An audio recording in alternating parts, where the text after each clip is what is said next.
the Mandel Public Library, and this week our project is art and craft supply / desk organizers. So come on, take a look. This is our finished product, and all of this was made from recycled material that you have in your home. So whether it is toilet paper rolls, tin cans, soap boxes, or even that box you got a shipment in during quarantine, you'll be able to make this great desk organizer with this video. So what are you waiting for? Let's do it.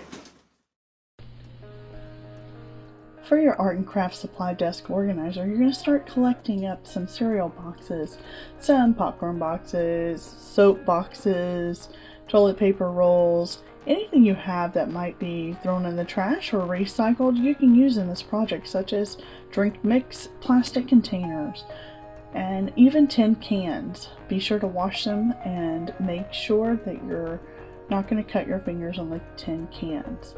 In this, I love to have a glass jar with a lid. I use that for water and also for small little objects.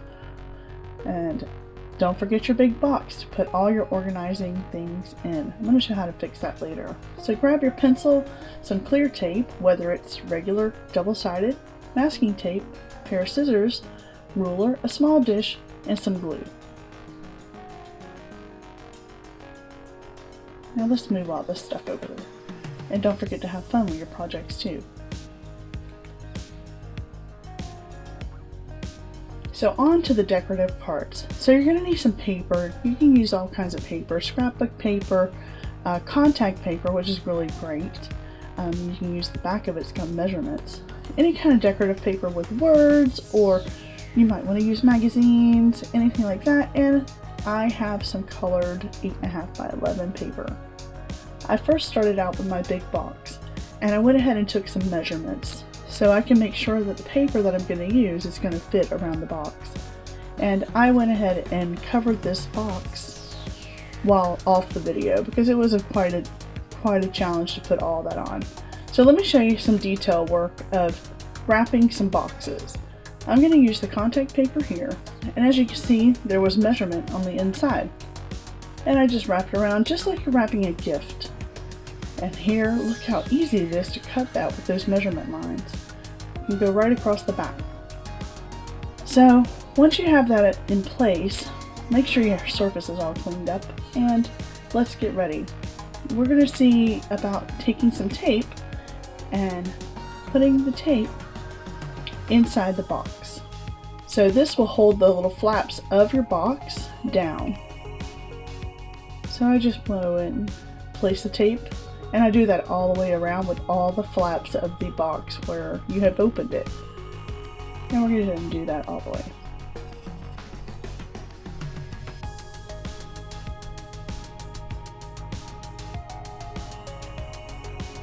Now you can do this process with all the boxes that you have, and you're going to wrap them basically the same way. I use different materials when wrapping all the boxes and different techniques. I'll show you in a little bit. So an easy way to do the contact paper is just to uncover part of it first, and you're going to line your box up on the edge, and as you flip your box over, you pull the backing of the contact paper away, and just flip and pull the paper, flip and pull. So that way you're pretty much on target on not getting air bubbles and such. Now I did get some air bubbles in here, and I will be smoothing those out. But I took scissors and I cut each corner. So by touching each corner, I could feel where the scissors are going into the contact paper. And I cut them and just stuck the flaps in. There's those air bubbles. Let's get those out. I use a ruler just to rub them out. Same thing on the other side. As you can see, I'm touching the corner. I can feel where the scissors are hitting it, and just flip those pieces right inside the top of the box. Makes it nice and easy, looks very finished. So now we're going to take the toilet paper roll and we're going to wrap it in paper. This is just a standard piece of paper, not cardstock, just colored copy paper, and I roll the toilet paper roll up, and I make a mark on each end of how much paper I'm going to need. Now you're going to use a ruler, line it up with each mark, make a light line, and take your scissors, and we're going to cut that out.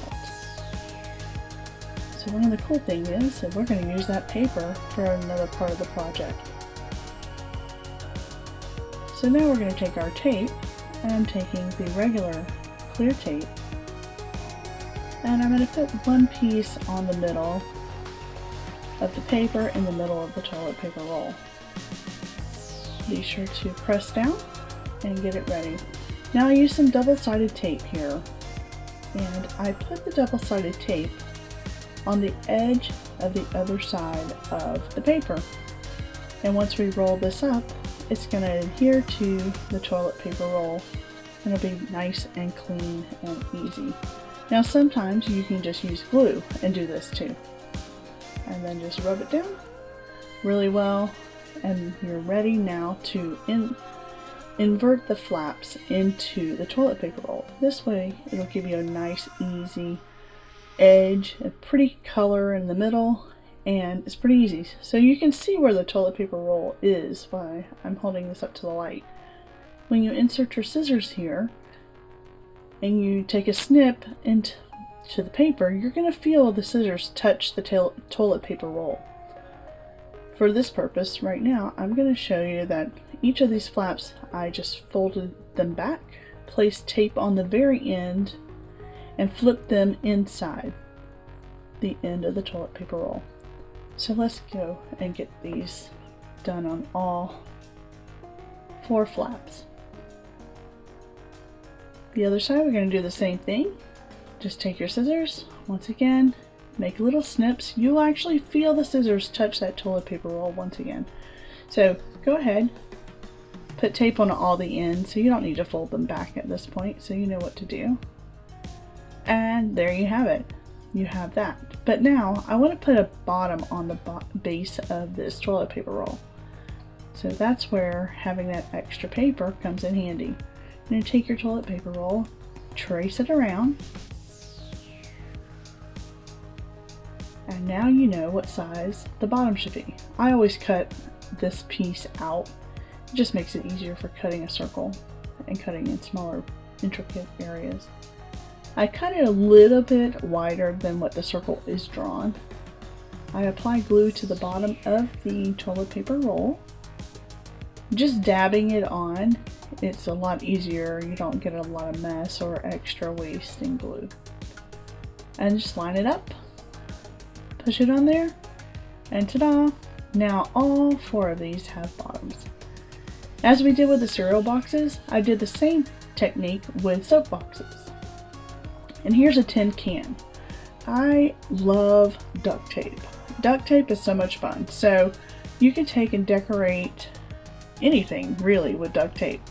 So this tin can that I'm showing you right now is, I had put masking tape on it and I really didn't like that. I did put masking tape along the edges so I wouldn't have a chance of cutting my fingers. So just take the duct tape and pull it around the can just like this. I used scissors to give it a nice edge instead of tearing it. On the inside, I took a piece of paper, I traced it, and then I just glued it on the inside. And you can just use regular glue for this.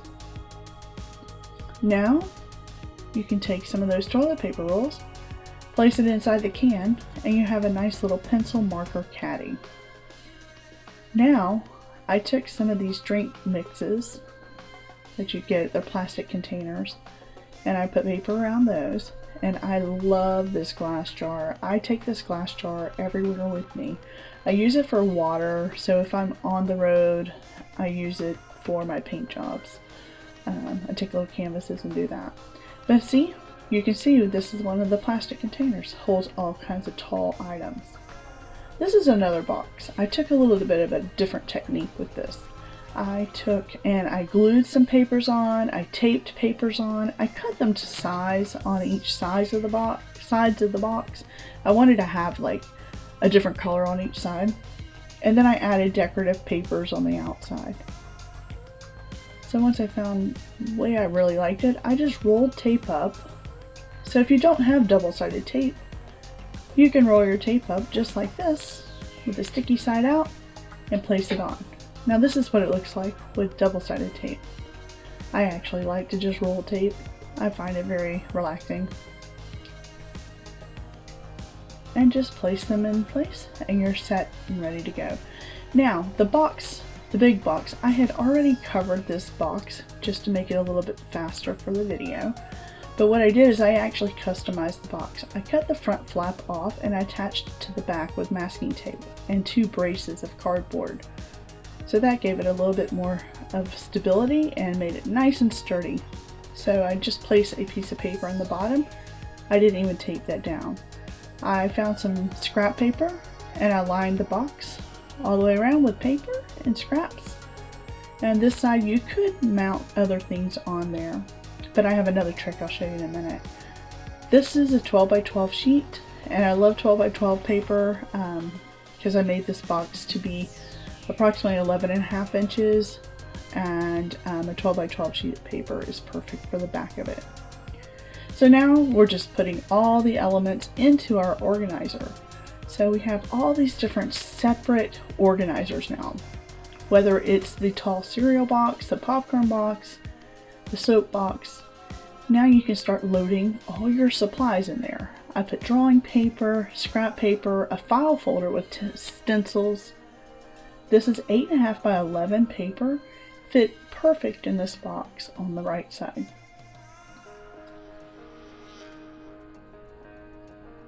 So let's see what else I could put in here. I have plenty of things to put in here. All that tape I've used, I can put those in there.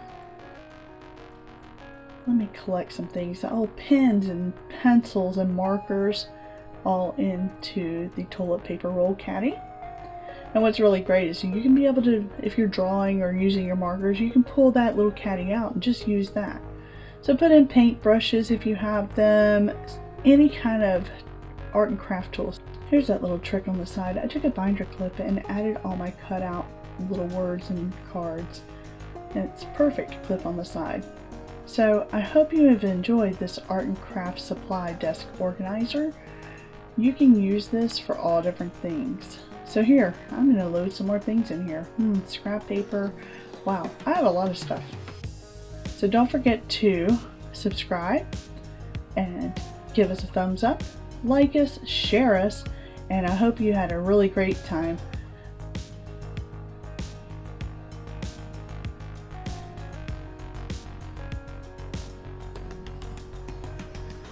So I hope you enjoyed this video of making your own supply organizing boxes, whether it be for your arts and craft or your schoolwork or anything that you want to organize.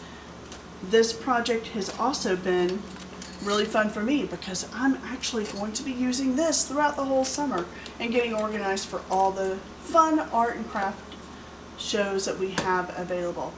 In here, I've already started in this container making slips of paper. We're going to make little slips of paper into beautiful art. It's called quilling, and that's next week. Right here with the Mandel Public Library with your art and craft classes. Have a good day. Bye.